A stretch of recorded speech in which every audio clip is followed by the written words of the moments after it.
Hello and welcome back. Today I have a new oscilloscope multimeter from the brand Zotek, and it is the ZOYI ZT-703S, and it is the latest. This was one of the pre-releases. It had an old firmware. I updated it already. End of the video I will show you how I did that. And they did a lot of improvements if you compare it to the 702 here. And I will quickly go through it. Instead of the 2.8 screen, they added now a 3.5 inch screen, and the multimeter was 10,000 counts, and this one is 25,000 counts. So we can at least have an extra digit up to 2.5 volts, 25 volts, etc. That's very useful. So in a lot of measurements you will have an extra digit. On the oscilloscope, the 702 was 10 MHz. This one is 50 MHz analog bandwidth. And instead of one channel, it has two channels, which is also great. Sample rates, the old one was like 48. This one is 280. Multimeter has the same sample rate. I think it's 3 samples per second. The bar chart is the same. It's not faster, so it's both 3 samples per second. It can do AC, DC, voltage, amps, capacitance. The 702 could do temperature, and instead of temperature, this one does frequency. And of course, diode mode and a continuity test. I had some questions before with the other meter, and I never checked that if in diode mode if it does beep or not. So we can also have a quick look at that. And of course, for the oscilloscope, does it actually go up to 50 MHz? So let's have a closer look. Oh, totally forgot. The 702 was a 2-in-1 oscilloscope and multimeter. And this one I'm going to show you now, it's a 703, also has a signal generator inside. First thing you probably notice, they look very similar, and not even a little bit, they do a lot. And it comes even with the same accessories, although you can order this one with 1 probe or 2 probes, which makes sense, because you have 2 channels here, and that would not have made sense on the other meter. But to get the price low, they also have an option for just one. I think both boot very quick. This one seems to boot even quicker. You can already see the extra digits, and I like that the screen is a lot bigger. It also seems more clear somehow. I think both are on high lightning. Let me check, because the backlight is here 80%. I can put to 100 to have a little bit more light. I can do the same here. Now still this one looks more clear, and I like the extra digit. But to preserve the battery, I will go back to 80 in both of them. And let's start to do some basic measurements. So if you are a regular watcher of my channel, you know I use a lot this LBO2A, just because it is very convenient and it does the job quite well for the price. But lately, if I want to go very low values, of course I take the more professional advantage. But most of the tests you can do with this one. So I'm in the voltage. You see that the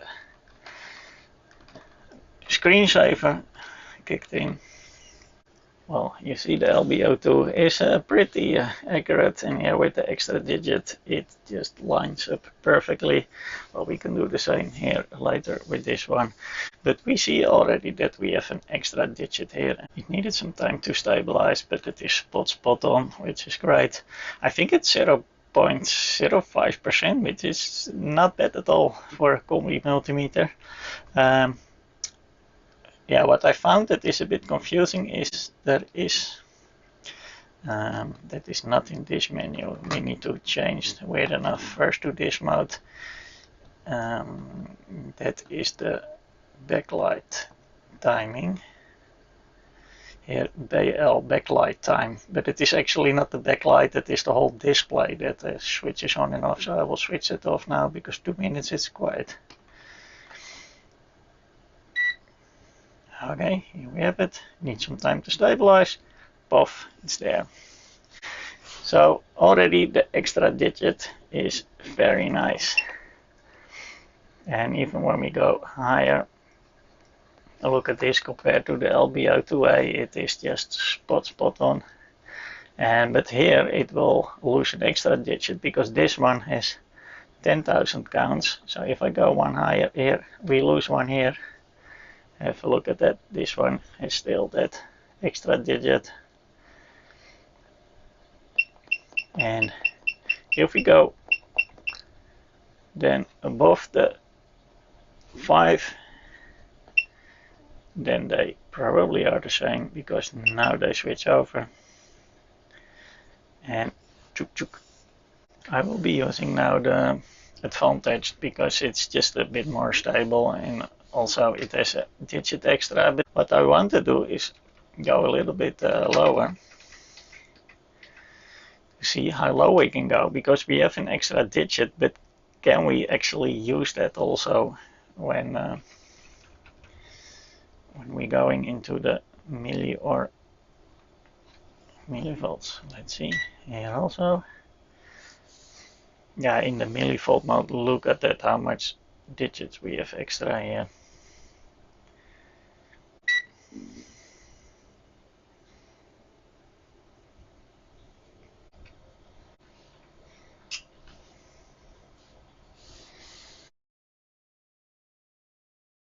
I remember from the measurements with this one, I think we could go down to 50 micros or something. So let's see if it can do the same here.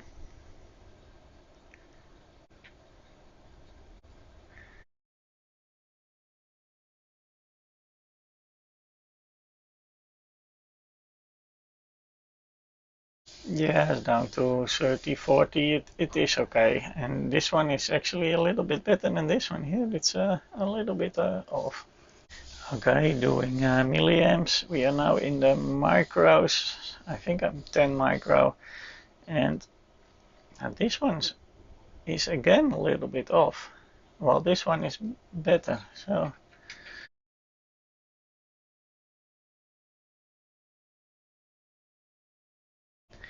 And above, of course, we have now this extra digit again.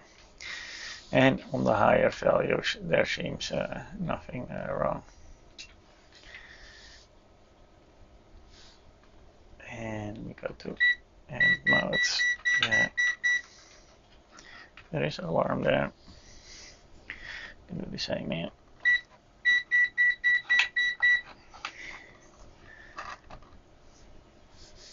Then the question, does it beep in diode mode? Well, it beeps in continuity. If we put it to diode mode, we have a diode right here. It doesn't beep in the forward, and of course it doesn't beep in the contra direction. And the same, I think, is for the 702. It is just how they were designed.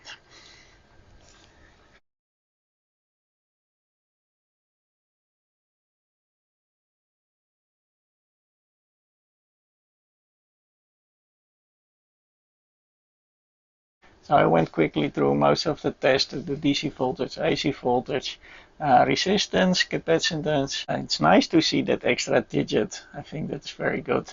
Although I did have the feeling that the 702 was actually a little bit more accurate, but it could also be because of the extra digit. You see a more difference.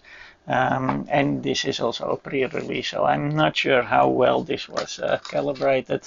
My 1K should be exactly 1K, and on my Agilent it also is. So we're gonna just jump right away to the oscilloscope. Does it do indeed do the 50 megahertz? So let's have a look now at the oscilloscope function. Oh, I like it. It boots so fast. 2 channels. You would expect that this is channel 1 and this is channel 2, but it is actually the other way around. It is here 1 and 2, but if you turn it, so it is 1 and 2.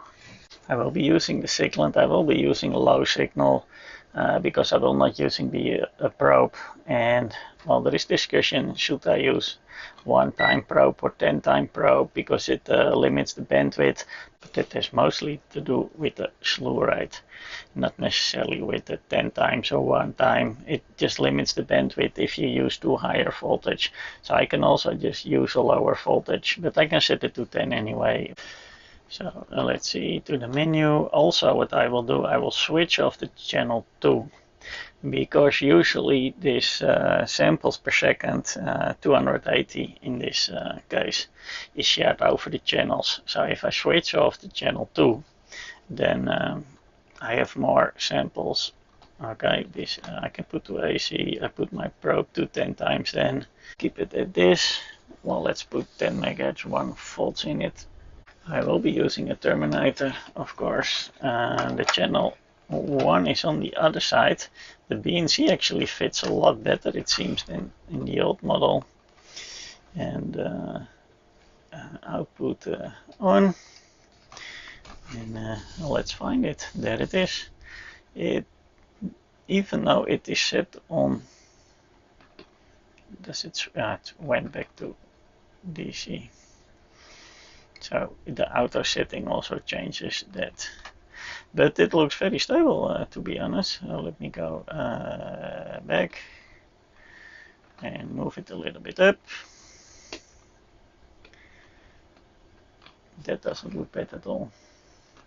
Can we zoom in a little bit?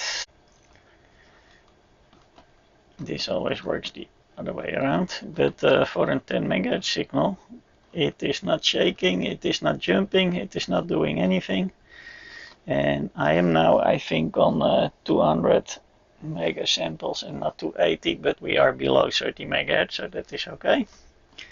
But look at that, it is not jumping. Or can we also display the frequency maybe? Let me see.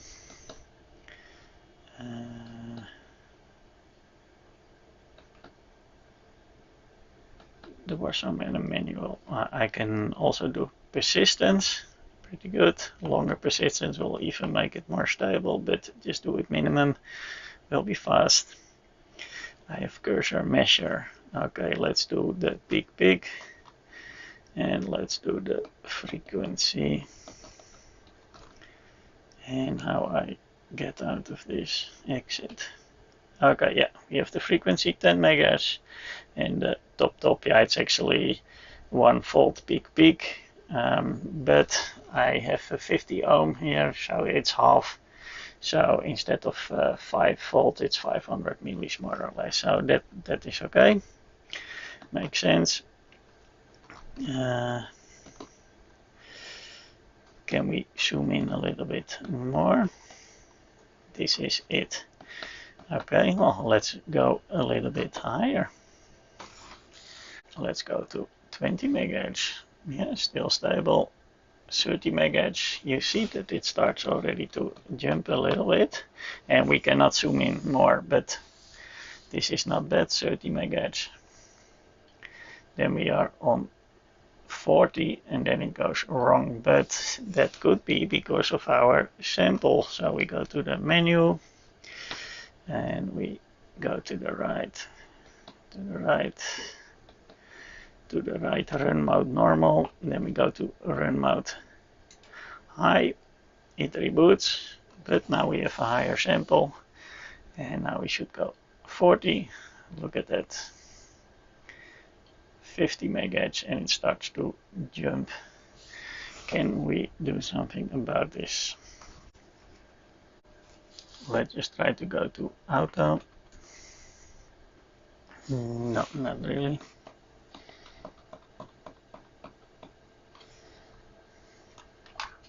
That was kind of weird. I used a different Terminator. It's also inline, and I'm now a shorter cable also, because maybe with the reflection I should not have it because I use this pass-through Terminator. But still, let's try this again.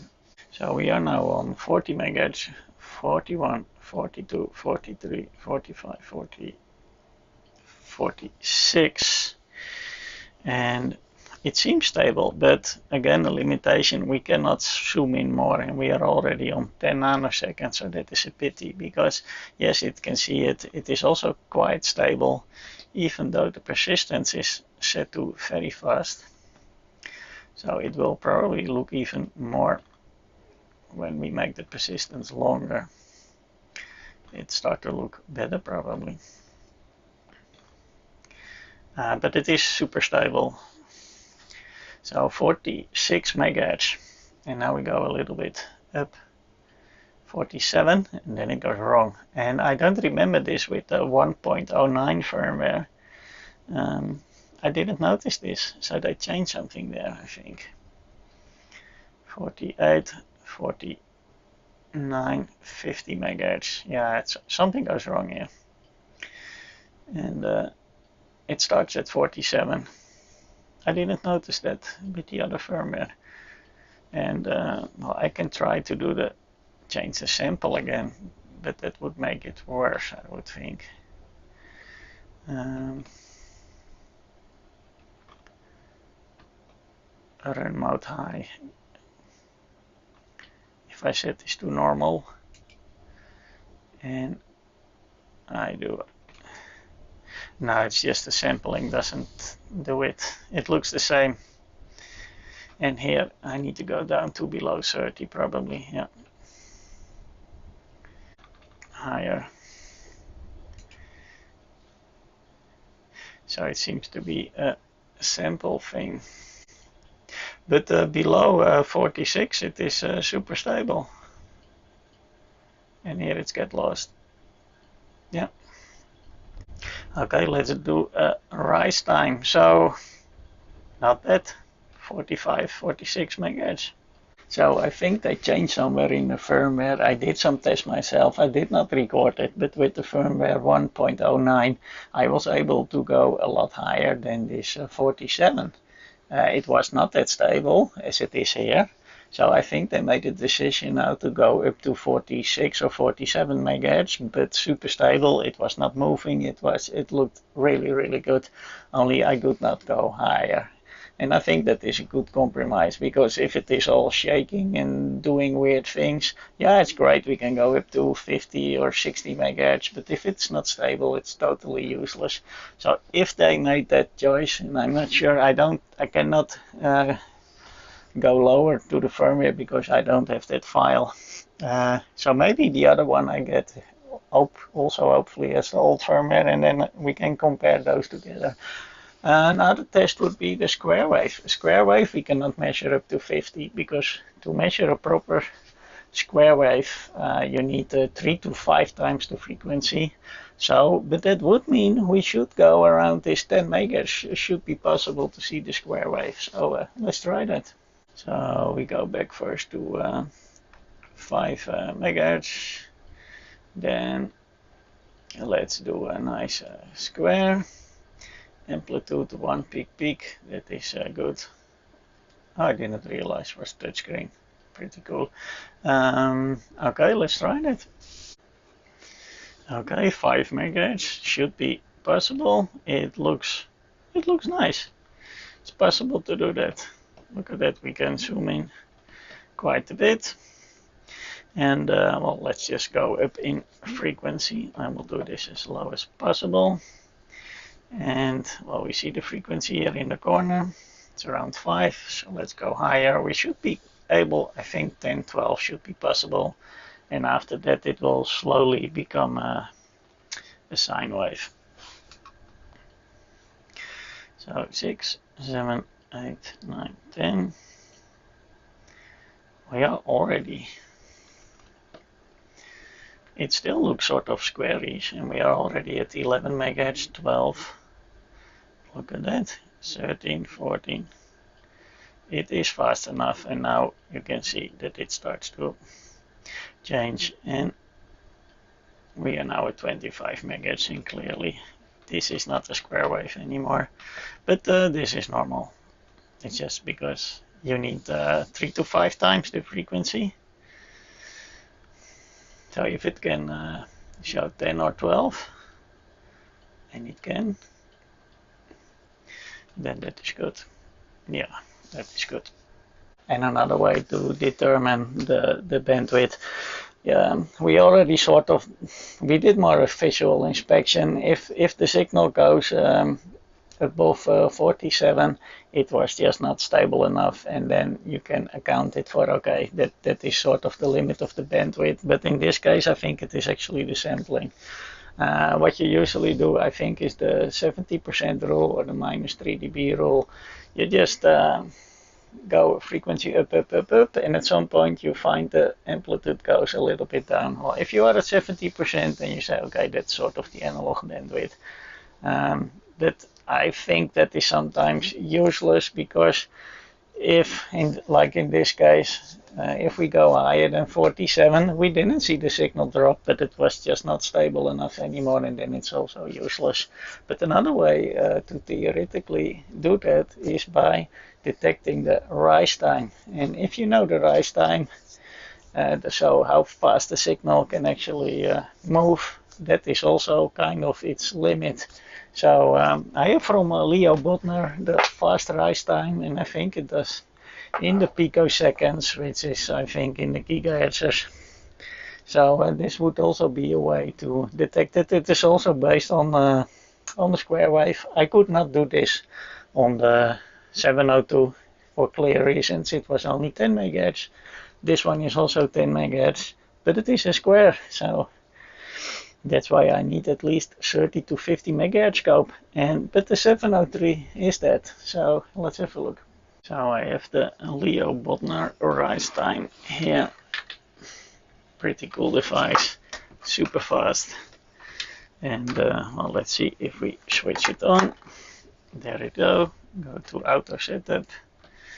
Yeah, by mistake I put it now in channel 2, and the triggering is in channel 1. So let me just switch that to the other channel. It's confusing that this is 1 and this is 2.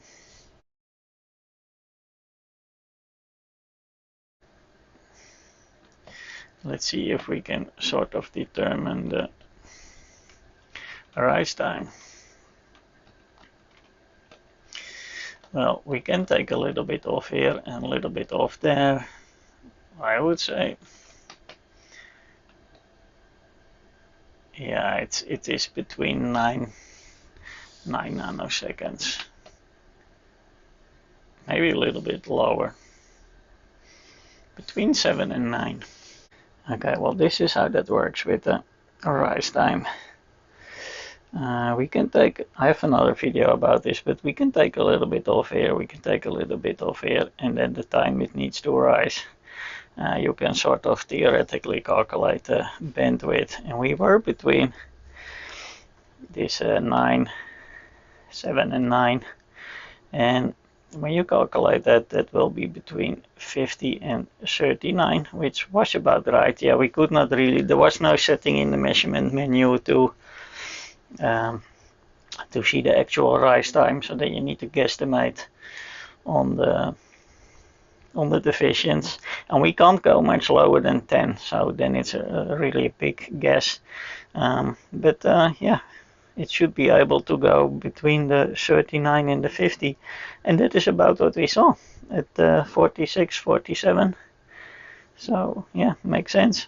So the rise time test is not that accurate with this multimeter, with this oscilloscope, because we couldn't zoom in enough, and also in the measurement menu there was no rise time, so then you need to guesstimate yourself, and you need to take a little bit off the top, a little bit off the bottom, and then you need to guesstimate inside of these divisions, and we could not go lower than 10 nanoseconds, so then it is a big guess.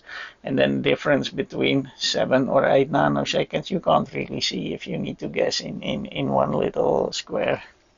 So it's not that accurate, but we were more or less in between those values. Better model oscilloscopes, it works a lot better, because it just says, oh, it's 6 nanoseconds, and then you look in the table and then you have the correct value. That was the same limitation, I think, with the 702, that you cannot zoom in enough. And that is really a pity, because it would be much more useful if you could go below this 10 nanoseconds, because then on the higher frequency you can actually see this wave that you're looking at a lot better. But it also has a third option, and that is the signal generator. So let's have a look at it. So the signal generator, well, that uses the calibration output right here. So we need to connect it to these two connections here, and then we need to switch it on. Well, by default it has the 1 kilohertz, 1 volt, and let's see how we can change that. So how do we change the output? Let's just go to the menu, to the right, output setting. Here we have the types that we can do.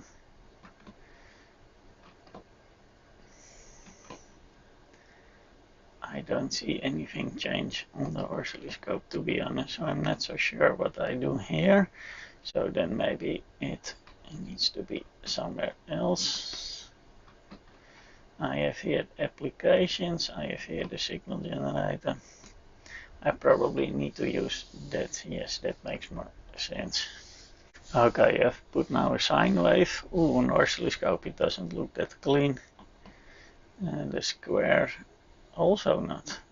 Let me see if it is a problem with my probe or not. Look at this, it has a problem with triggering, but also there is a lot of noise. And if I change to the square, we have the same. There's a lot of noise here on the top. Okay, with another probe and also setting my probe to 1x made it a lot better. If I put my probe to 10x, it becomes very distortive, but that could be maybe it picks up too much noise then. And now it looks better.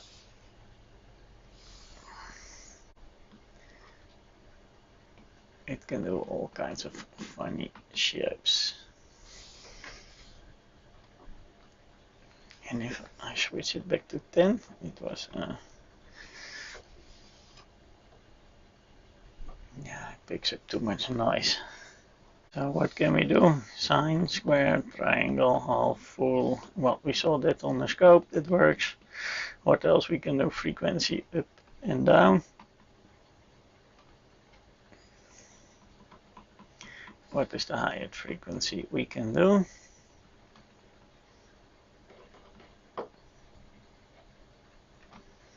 Okay, the maximum is 344 for the sine, and the same for the square. Oh, for the square it goes even higher, 500. Usually it's the other way around, that the sine wave doesn't go that high. Funny. That one goes to 500. Triangle is 100 the limit, half 129 the limit. So they all have the limits, but it's all below the 1 MHz. So yes, it is a signal generator, but don't expect too much. You can't, of course, not compare it to the 201 with the proper signal generator, but you cannot also compare the price, so that is easy. Another cool feature, if you are into programming and into computers, in the DMM mode there is a UART output, and that is the same connection as we saw now with the signal generator.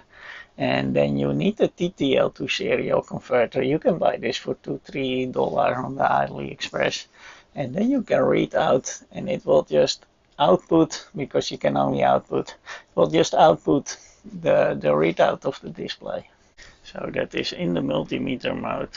You go here and then in the menu, and then you have here the UART on off, and then you set it to on, and then instead of putting the data through the USB port that is already here, which already could have been a serial port. They didn't do that. They put it here on the calibration tabs here.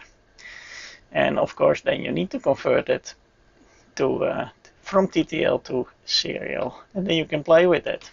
So that was well, more than a little bit messy, but I think you got a good idea what this multimeter can do, and if it's worth your $10–20 extra above this one. And I would say, yeah, probably only the display already, because especially the earlier releases were about $70, including the shipping to your door. So, and this one was about 60, so then it's only $10. But nowadays you can probably get this 50, 55, and these now I think they start already to go to 80, 90. So there is a little difference between these two, but the extra counts to the multimeter, the extra channel, all the way up to 50 megahertz, even though it only goes up to 46.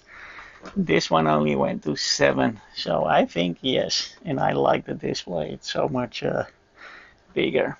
And the things that were missing in the 702 was, for instance, if you save a screenshot, that you can only read it out with the computer. And here in the application, it's also in the menu where we had the signal generator, there was also the picture viewer. I haven't tested it yet, but it looks promising, and that was exactly what was missing. Well, let's just have a quick look at that. So if we want to store something, you just press an Alt button and it will save it. And now if we want to look back at it, we just go to the apps. We have here the picture viewer, here we have the signal generation, the picture viewer. We go in, we see our pictures that we have just stored. Press enter, here we have the picture, and it is as clear as the screen was. Here one screen, and here the last one we just saved just now. And to get out of it, click the mode button and you are back. I must say that the BNCs have improved, at least on my model here, because a lot of people complained here with 702, and well, I'm connecting now all the time these terminators, and this almost I cannot lock. I can only do that with a lot of force, and I don't have the problem on this one. It just connects, I can lock it, and I can unlock it. It is really perfect. They did a much better job on that, and maybe they only moved it a little bit more up, that there is a bit more space. And another pretty cool thing, because it has 2 channels, then yeah, the feed is not that stable. If we go to the menu and we go to the mode, we have here also an XI mode here. And if I change the phase here, look at that, XY mode, you can see nice figures, and it is not that slow, to be honest. Look at that, I'm now changing very fast.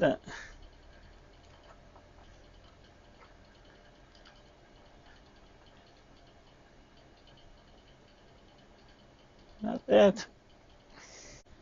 What I, by the way, did not try is what happens if I switch on the second channel and I'm on a high frequency, and now I'm 46 megahertz, and well, we saw if I go one higher it starts to jump.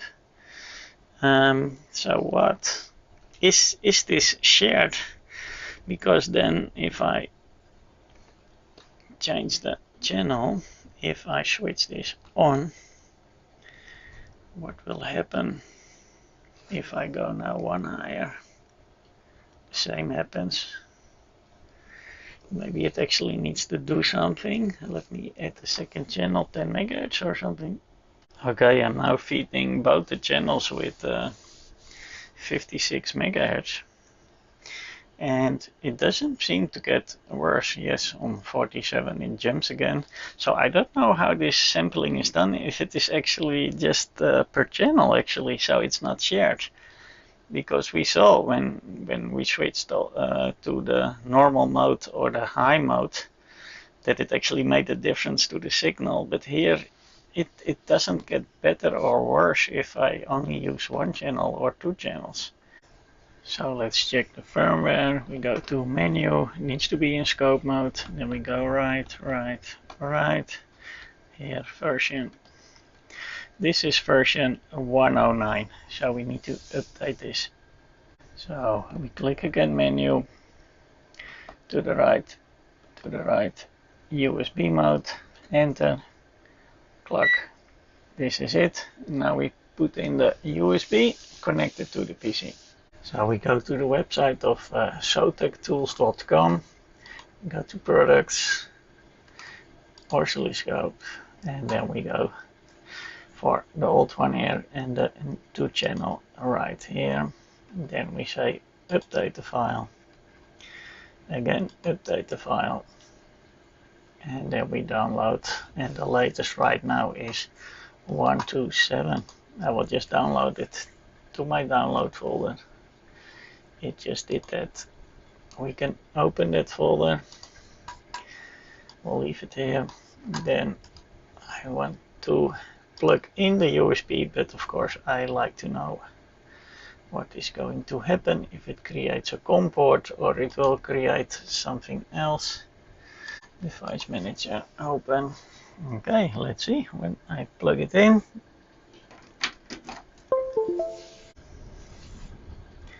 It created an F disk. Okay, so I don't need this. And it is called flash. Here is the firmware folder, and I will just move it in there, copy it in there.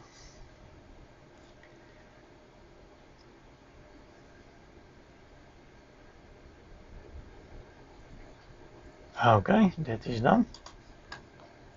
Let's check. And it already started to do the update, I see.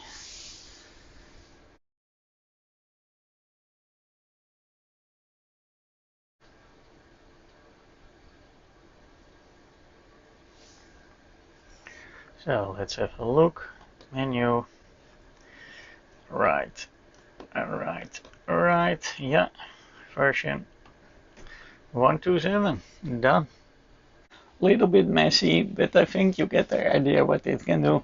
Thank you for watching, and hope to see you next time.